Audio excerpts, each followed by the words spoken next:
Welcome to Burlap Teachers. Enjoy the video.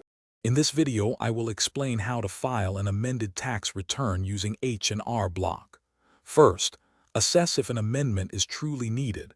Not all errors require one.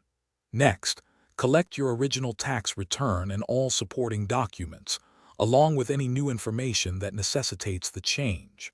Finally, log into your H&R Block account.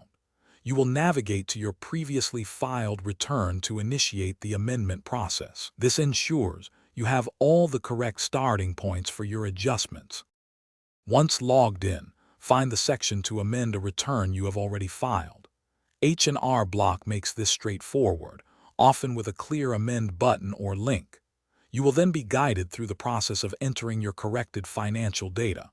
Be meticulous when inputting new figures, ensuring every detail is precise.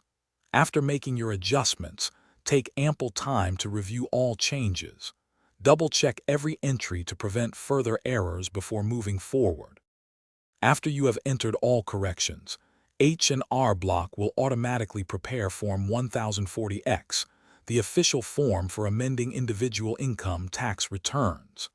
Carefully review this generated form to confirm all sections are accurately completed and reflect your intended changes.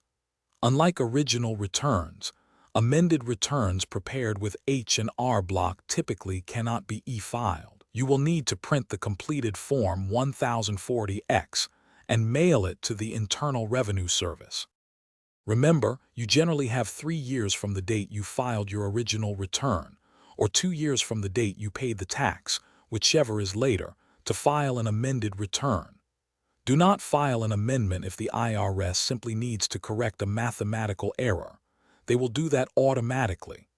Be patient, as processing an amended return can take a significant amount of time, often up to 16 weeks, so plan accordingly.